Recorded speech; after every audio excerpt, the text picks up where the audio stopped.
Hello বন্ধুরা, আসসালামু আলাইকুম। আমি মামনি কিচেন থেকে বলছি। আশা করি সবাই ভালো আছেন। কাছে এবং দূরে আলহামদুলিল্লাহ আমিও মোটামুটি ভালো আছি আল্লাহর রহমতে। আসি বন্ধুরা, আমি এই ছোটো ছোটো আলুগুলোকে একদম কুচি কুচি করে কেটে ভাজি করে নেব। আর সেই ভিডিওটি আপনাদের সাথে শেয়ার করব। পুরো ভিডিওটি দেখতে বন্ধুরা আমার সাথেই থাকুন। এবার আমি চলে যাই আলুগুলোকে কেটে নিতে। দেখেন বন্ধুরা, আমি কিন্তু আমার আলুগুলোকে একদম কুচি কুচি করে কেটে নিয়েছি। কাটতে একটু কষ্ট হয় কিন্তু খেতে অনেক ভালো লাগে। এবার আমি আলুগুলোকে খুব ভালো করে ধুয়ে নেব বন্ধুরা। এবার আমি ধুতে চলে যাব। আমার ধোয়া কিন্তু হয়ে গেছে বন্ধুরা। এবার আমি চলে এসেছি চুলার কাছে। চুলার মধ্যে একটা কড়াই বসিয়ে দিলাম আর কড়াইয়ের মধ্যে দিয়ে দিলাম পরিমাণ মতো পেঁয়াজ কুচি আর দিয়ে দিব পরিমাণ মতো সয়াবিন তেল। এই আলু ভাজিতে কিন্তু তেলের পরিমাণটা অনেক বেশি হলে ভালো লাগে না। অনেক ভাজিতেই কিন্তু আমরা তেলের পরিমাণটা একটু বাড়িয়ে দিয়ে খেতে ভালো লাগে। এটাতে পরিমাণ মতো হলেই আলুটা কিন্তু মচমচে হয় আর খেতেও খুব ভালো লাগে। এবার আমি পেঁয়াজটাকে সুন্দর করে ভাজি করে নিলাম। আমার ভাজি করা হয়ে গেছে। এবার আমি আলুগুলোকে দিয়ে দিব কড়াইয়ের মধ্যে।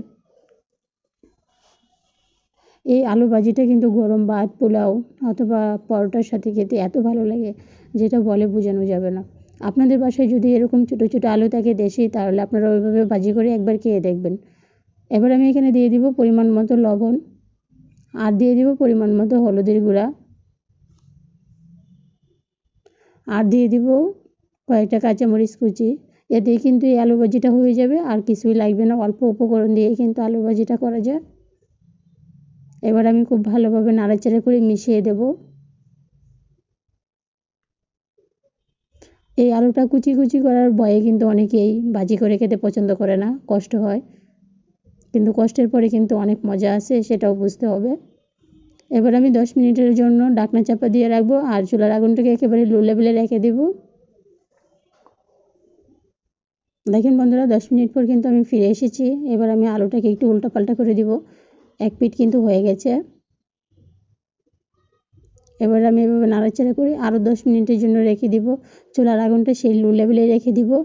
এতে করে কিন্তু আমার আলু ভাজিটা হয়ে যাবে। আবারও আমি ঢাকনা চাপা দিয়ে দিব।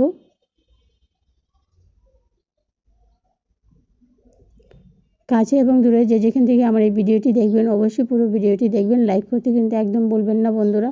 দেখেন বন্ধুরা, 10 মিনিট পর কিন্তু আমি আবারও ফিরে এসেছি। আর এবার কিন্তু আমার আলু ভাজিটা হয়ে গেছে।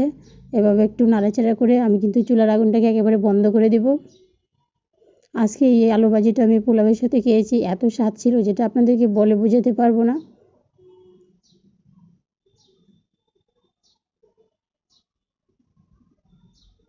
দেখেন বন্ধুরা, আমার এই ছিল আলু ভাজির ফাইনাল লুক। কেমন হয়েছে অবশ্যই কমেন্টে জানাবেন আর লাইক করতে কিন্তু একদম ভুলবেন না বন্ধুরা। আবারও আপনাদেরকে বলে দিচ্ছি, আর যারা নতুন আসবেন তারা আমার কমিউনিটিতে এসে মেসেজ দিয়ে যাবেন, আমি সময় মতো আপনাদেরকে ব্যাক দেবো। সবাই ভালো থাকবেন, আমার জন্য দোয়া করবেন। আল্লাহ হাফেজ।